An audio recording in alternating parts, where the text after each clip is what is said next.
নমস্কাৰ এই মুহূৰ্তত অনেক খবৰ আৰু সমাগত যেহেতু বিটিএডিৰ নিৰ্বাচন আৰু তাৰ মাজতে উদালগুৰিত নিখাৰ ভাগত সংঘটিত হৈছে এক নিৰ্বাচনী হিংসা গণসুৰক্ষা পাৰ্টিৰ নেত্ৰী হেমপ্ৰভা দেৱীৰ বাহনত দুৰ্বৃত্তই আক্ৰমণ কৰিছে আৰু কথমপি ৰক্ষা পৰিছে নেত্ৰীগৰাকীৰ লগতে যাদু সম্ৰাট বিক্ৰম আৰু তেওঁৰ চালকজন এই মুহূৰ্তত আমি সেই গুৰুত্বপূৰ্ণ খবৰটো জনাই আছো উদালগুৰিত নিৰ্বাচনী হিংসা গণসুৰক্ষা পাৰ্টিৰ নেত্ৰী হেমপ্ৰভা দেৱীৰ বাহনত দুৰ্বৃত্তই আক্ৰমণ কৰে নিখাৰ ভাগতে আৰু কথমপি ৰক্ষা পৰিছে নেত্ৰীগৰাকী আৰু তেওঁৰ হৈতে থকা যাদু সম্ৰাট বিক্ৰম আৰু লগতে বাহনখনৰ চালকজন আৰু হৰিহিঙা পৰিষদীয় সমষ্টিৰ পৰা নিৰ্বাচনী প্ৰচাৰ চলাই উভতাৰ পথত সংঘটিত হৈছে ঘটনাটো আৰু উদালগুৰিৰ পানবাৰী বগৰীগুৰিত দুৰ্বৃত্তই হিলগুটি নিক্ষেপ কৰে নেত্ৰীগৰাকীৰ বাহনখনলৈ ক্ষতিগ্ৰস্ত হৈছে বাহনখন আৰু ইতিমধ্যে ঘটনাস্থলীত ৰাতি নিখাৰ ভাগতে উপস্থিত হয় আৰক্ষীৰ লোক আমি এই মুহূৰ্তত জনাই আছো সেই গুৰুত্বপূৰ্ণ খবৰটো উদালগুৰিত সংঘটিত হৈছে এক নিৰ্বাচনী হিংসাজনিত এক ঘটনা গণসুৰক্ষা পাৰ্টিৰ নেত্ৰী হেমপ্ৰভা দেৱীৰ বাহনত দুৰ্বৃত্তই আক্ৰমণ কৰিছে আৰু তেওঁৰ হৈতে আছিল যাদু সম্ৰাট বিক্ৰম আৰু তেওঁৰ চালকজন বাহনখনৰ চালকজন আৰু কথমপি তেওঁলোকৰ জীৱন ৰক্ষা পৰিছে আৰু বাহনখন যথেষ্ট ক্ষতিগ্ৰস্ত হৈছে বুলি আমালৈ খবৰ আহিছে আপোনালোকক তাৰে আলোকচিত্ৰ দেখুৱাই আছো বাহনখন ক্ষতিগ্ৰস্ত হৈছে আৰু এয়া হৈছে যাদু সম্ৰাট বিক্ৰম আৰু তেওঁৰ হৈতে আছে নেত্ৰী গৰাকী গণসুৰক্ষা পাৰ্টিৰ নেত্ৰী হেমপ্ৰভা দেৱীৰ বাহনত দুৰ্বৃত্তৰ আক্ৰমণ হৰিহিঙা পৰিষদীয় সমষ্টিৰ পৰা নিৰ্বাচনী প্ৰচাৰ চলাই ঘৰলৈ উভতাৰ পথত সংঘটিত হৈছে এই ভয়ংকৰ ঘটনা কোনো মতে প্ৰাণ ৰক্ষা পৰিছে তিনিওগৰাকীৰে আমি এই মুহূৰ্তত জনাই আছো এই গুৰুত্বপূৰ্ণ খবৰ নিখাৰ ভাগত উদালগুৰিত পানবাৰী বগৰীগুৰিত দুৰ্বৃত্তই আক্ৰমণ কৰিছে হিলগুটি নিক্ষেপ কৰিছে গণসুৰক্ষা পাৰ্টিৰ নেত্ৰী হেমপ্ৰভা দেৱীৰ বাহনত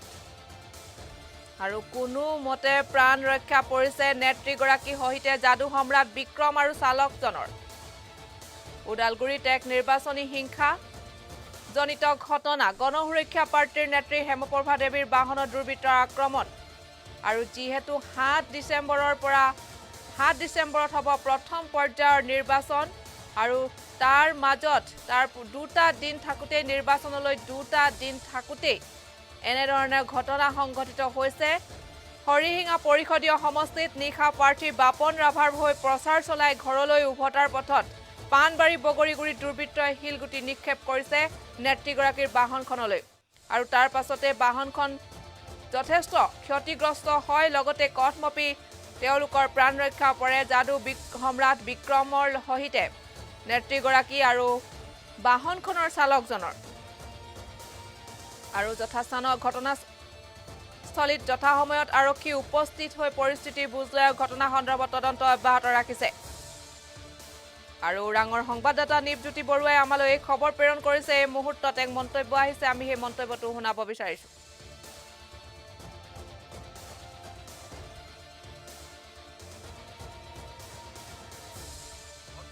দুৰ্ভাগ্যজনক এটা ঘটনা সংঘটিত হৈছে কিছু সময়ৰ পূৰ্বে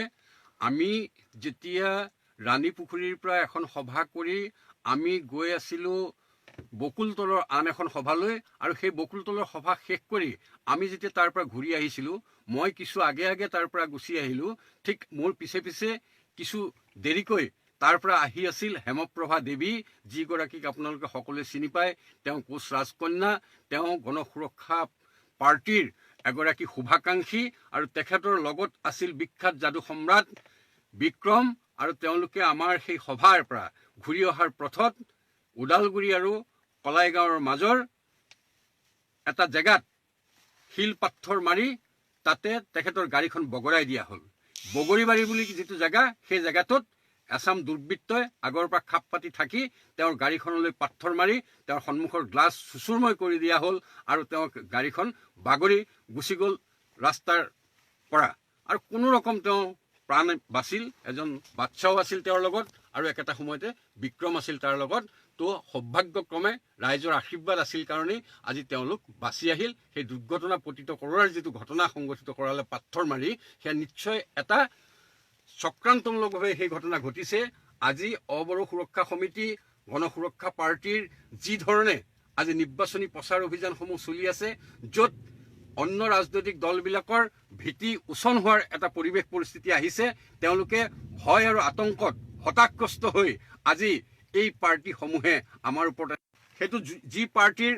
কৰ্মীয়ে সেই দুৰ্বৃত্তই সেই কাম নকৰক কিয় আমি তেওঁলোকক সকীয়াই দিওঁ যে এনেধৰণে কাপুৰুষৰ দৰে ৰাতি আন্ধাৰৰ সুযোগ লৈ তেনেধৰণৰ কাম কৰিব নালাগে। কাৰোবাৰ যদি সাহস আছে দিনৰ পোহৰত মুখামুখিকৈ ওলাব লাগে। আৰু আজি গণসুৰক্ষা পাৰ্টি বা অবড়ো সুৰক্ষা সমিতিৰ প্ৰাৰ্থীসমূহ যাতে বিজয় হ'ব নোৱাৰে, ৰাইজক ভীতিবিহ্বল কৰাৰ কাৰণে, ৰাইজক সন্ত্ৰাসিত কৰাৰ কাৰণে এনেধৰণৰ ঘটনা তেওঁলোকে সংগঠিত কৰিছে। ইতিমধ্যে আমি দেখিছোঁ গোটেই BTCতেই বিভিন্ন জেগাত গণসুৰক্ষা পাৰ্টিৰ প্ৰাৰ্থীসকলৰ পোষ্টাৰৰ ওপৰত আনৰ পোষ্টাৰ লগাই দিয়া হৈছে। বিশেষকৈ UPPL আৰু BPF-এ আমাৰ পোষ্টাৰসমূহ ফালি তাতে তেওঁলোকৰ পোষ্টাৰ আঁৰি দিছে। বিজেপিৰ এনেধৰণৰ ঘটনাও সংঘটিত হৈ আছে জেগাই জেগাই। আৰু এই ধৰণে এক নিৰ্বাচনী হিংসাত্মক পৰিস্থিতিৰ ফাললৈ BTCক লৈ যোৱাৰ কাৰণে তেওঁলোকে চেষ্টা চলাই আছে। গতিকে সেইটো যদি ঘটি থাকে আমি প্ৰশাসনক সকীয়াই দিব বিচাৰোঁ যে গণসুৰক্ষা পাৰ্টি, অবড়ো সুৰক্ষা সমিতি আৰু তাতে বসবাস কৰা যিসকল গণতান্ত্ৰিক ব্যক্তি, স্বাধীনভাৱে মুক্ত মনে যিসকলে এই নিৰ্বাচনটো বিচাৰে, সেইসকলক যাতে এনেধৰণে ভয় ভাবুকি দি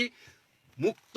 নিৰ্বাচন যাতে বাধাপ্ৰাপ্ত হ'ব নোৱাৰে তাৰ কাৰণে প্ৰশাসনে উপযুক্ত ব্যৱস্থা ল'ব লাগে। আমি প্ৰশাসনকো সকীয়াই দিওঁ যে এনেধৰণৰ ঘটনা প্ৰায়ে BTADত হৈ থাকে। BTC বিৰোধী আন্দোলনত যিসকল আছে, যিসকলে আজি BTRৰ বিৰোধিতা কৰি আছে, তেনেধৰণৰ ব্যক্তিসকলক সন্ত্ৰাসিত কৰাৰ কাৰণেই এই ধৰণৰ কৰ্মকাণ্ড ইতিমধ্যে BTCত আমি বহুবাৰ সংঘটিত হোৱা দেখিবলৈ পাইছিলোঁ। আজি কিছুদিনৰ আগতে পাঠশালাত 20 দিনৰ পৰা আহি থকা অৱস্থাত মোৰ গাড়ীখনো তেনেধৰণে তেওঁলোকে পাথৰ মাৰি মোৰ গ্লাছ চুচুৰময় কৰি তেওঁলোকে এক্সিডেণ্ট কৰি হত্যাৰ এক প্ৰচেষ্টা চলাইছিল। সেই কথা পাটাচাৰকুছি থানাত গ'লে এতিয়াও খবৰ পাব, তাত কেছ দিয়া হৈছিল, কিন্তু আজিলৈকে সেই দুৰ্বৃত্তক এই কথা ক'ব বিচাৰোঁ যে যিমানেই ভয় ভীতি তেওঁলোকে নেদেখুৱাওক কিয়, আমি বন্দুক বাৰুদ বা অন্যান্য যি ধৰণৰ শক্তি আহি আমাৰ সন্মুখত খাৰা নহওক কিয়, খালি সন্মুখৰ ফালৰ পৰা তেওঁলোক আহক, পিছফালৰ পৰা এনেধৰণে তেওঁলোকে এই আক্ৰমণ নকৰিবলৈ তেওঁলোকক আমি সাৱধান কৰি দিছোঁ। আৰু তেওঁলোকক কাপুৰুষ বুলি আমি ক'ব বিচাৰিছোঁ, তেওঁলোকক আমি নিন্দা কৰিছোঁ, গৰিহণা দিছোঁ। আজি হেমপ্ৰভা দেৱীৰ নিচিনা এগৰাকী মহিলাক হত্যা কৰাৰ কাৰণে তেওঁলোকে এই ধৰণৰ চক্ৰান্ত কৰিব নালাগিছিল। সেইটো কাৰণে আমি প্ৰশাসনক পুনৰবাৰ অনুৰোধ জনাইছোঁ যে সময় থাকোঁতেই তেওঁলোকে সেই দোষী ব্যক্তিসকলক কাৰায়ত্ব কৰি উপযুক্ত শাস্তিমূলক দৃষ্টান্ত দিব লাগে। ব্ৰজেন মহন্তৰ গাড়ীত অৰ্থাৎ মোৰ গাড়ীত পাথৰ মৰা সেই দুৰ্বৃত্তসকল যেনেধৰণে বাচি গ'ল, এইসকলো যদি বাচি যায় তেতিয়াহ'লে নিশ্চিতভাৱে আমি আজি ভাবিবলৈ বাধ্য হ'ম যে এইটোত চৰকাৰৰো কিবা হাত আছে।